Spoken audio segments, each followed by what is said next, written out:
Utilisation du logiciel gratuit pour une étude d'un éclatement et une conservation de la quantité de mouvement. Donc, nous allons utiliser une vidéo représentant un éclatement. Nous allons voir ce que c'est en recherchant sur Internet. Donc, éclatement et conservation de la quantité de mouvement, vous allez trouver plusieurs types de vidéos. Il est important que sur ces vidéos, vous ayez à la fois la masse des mobiles qui vont être utilisés ainsi qu'une échelle pour pouvoir étudier correctement les déplacements de ces objets. Donc ici, nouveau, vidéo, VLC, et je vais rechercher une vidéo. Je vais utiliser par exemple cette vidéo-là, donc est un fichier AVI, ouvrir. Alors comme tout le temps, il convient d'abord de définir l'échelle de mesure. Donc vous avez ici 20 cm dans la réalité, donc l'échelle longueur en mètres 0,2 mètres, et je vais prendre ici avec le curseur le début de cette échelle qui est ici. Donc j'ai indiqué au logiciel que cette distance dans la réalité représentait 20 cm, 0,2 mètres. Ensuite on choisit l'origine. Je vais étudier donc le déplacement de ces deux mobiles au cours du temps, en particulier le déplacement selon l'axe des abscisses ici, des deux points blancs de chaque mobile. Voilà. Donc j'ai positionné l'axe vertical, l'axe des ordonnées à peu près au milieu des deux mobiles. Donc un mobile 1 qui a une masse de 85 grammes, un mobile 2 qui a une masse de 91 grammes. Je vais donc étudier, je l'ai déjà dit, la masse, le déplacement de ces deux mobiles. Donc il convient de prendre 2 points par image. Je vais éliminer les données des étiquettes ici, de façon à avoir un peu plus de lisibilité. Donc je peux lancer les mesures. Ici, en faisant un clic droit, on peut changer aussi le curseur cible. Et c'est parti. Donc là, c'est assez facile. On prend position du point 1, position du point 2, et ainsi de suite, image par image. Donc à droite, ici, dans le tableau, vous avez les coordonnées des points. Vous pouvez prendre n'importe quel point, hein, c'est pas un souci, et toujours les mêmes.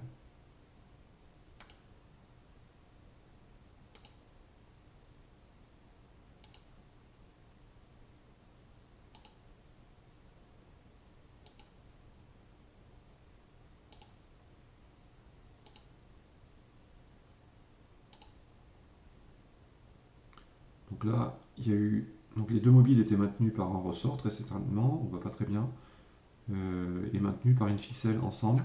Ah, attention, l'image ici a sauté. On va reculer d'une image.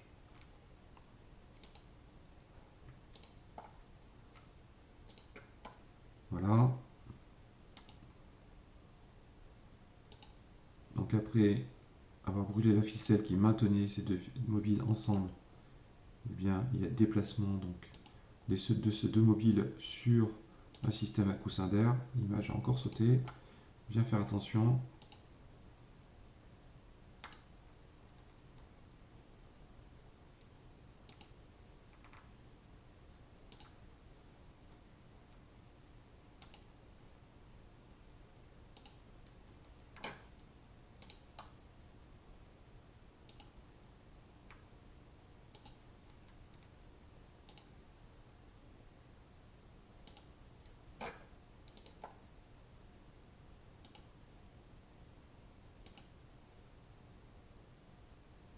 Et un dernier point.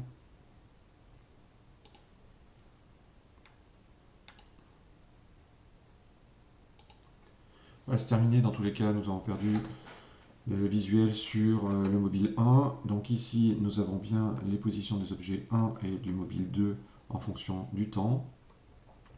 On va arrêter l'acquisition et on va envoyer les coordonnées des points sur le logiciel Regressi. Donc ici, traiter. Le logiciel Regressi est très simple à utiliser. Il a d'énormes avantages.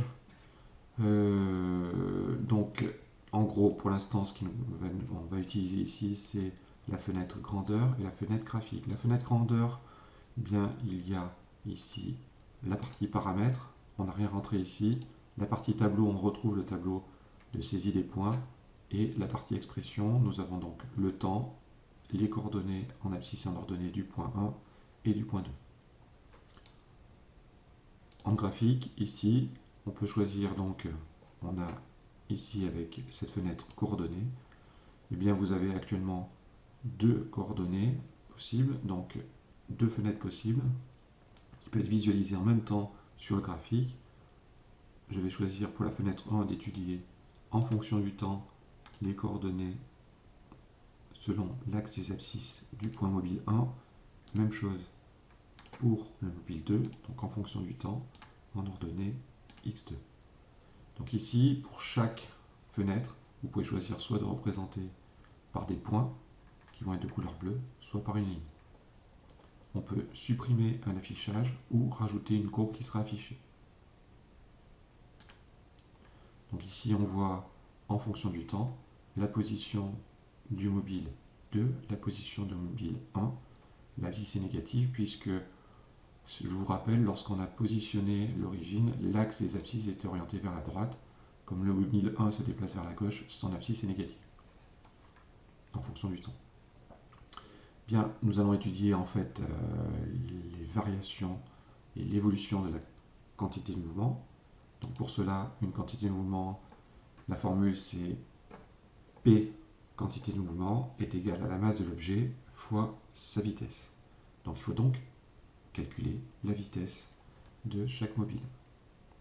Donc on retourne ici dans grandeur, on va créer une nouvelle expression, ici ajouter, on va calculer la vitesse du mobile 1, donc V1 ici en mètres par seconde.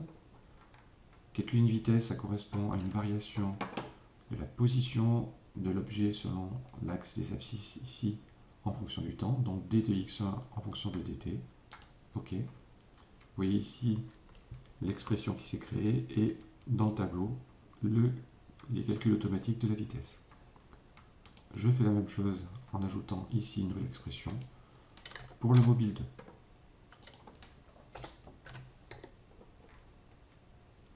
Dérivé, et je choisis cette fois le mobile 2, x2. Je vais calculer la quantité de mouvement du mobile 1. Donc, ce sont des kilos comme unité, mètres par seconde.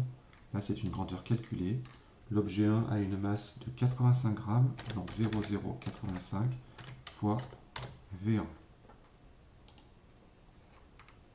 Même chose pour le mobile 2, P2, kg, mètre par seconde, dérivé,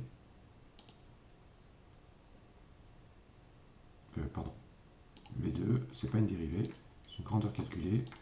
Donc, la masse du mobile 2, c'est 91 grammes, 0,091 fois V2. Et enfin, je vais calculer la somme des deux quantités de mouvement au cours du temps, que je vais appeler P, kg, mètre par seconde. C'est une grandeur calculée, et c'est P1 plus P2. OK. Je retourne sur le graphique et je vais visualiser justement ce que je viens de créer comme variable. Donc ici, en fonction du temps, quantité de mouvement de l'objet 1, en fonction du temps, quantité de mouvement de l'objet 2, et j'ajoute ici une courbe, qu'en fonction du temps, conservation de la quantité de mouvement total. Bon, c'est pas très joli, on peut certainement faire mieux au niveau position et quantité de mouvement, mais on voit bien ici que avant l'éclatement, la quantité de matière du mobile 1, ici en noir, est nulle, puisque l'objet n'a pas de mouvement, sa vitesse est nulle. Et puis ici, Comme nous avons une abscisse qui est orientée vers la droite et que l'objet se déplaçait vers la gauche, par projection, la vitesse de déplacement de l'objet 1 est vers la gauche, donc elle est négative, ce qui fait que la quantité de mouvement après éclatement est négative, et elle est positive pour l'objet 2. Lorsqu'on fait la somme des deux quantités de mouvement, on s'aperçoit ici que cette somme est nulle. Il y a donc bien conservation de la quantité de mouvement qui était nulle au départ et qui doit être nulle après éclatement aux incertitudes de mesure près. Voilà, vous pouvez faire certainement bien mieux que moi au niveau capture, mais on voit bien que le principe de conservation de la quantité de mouvement est réalisé. À vous de jouer.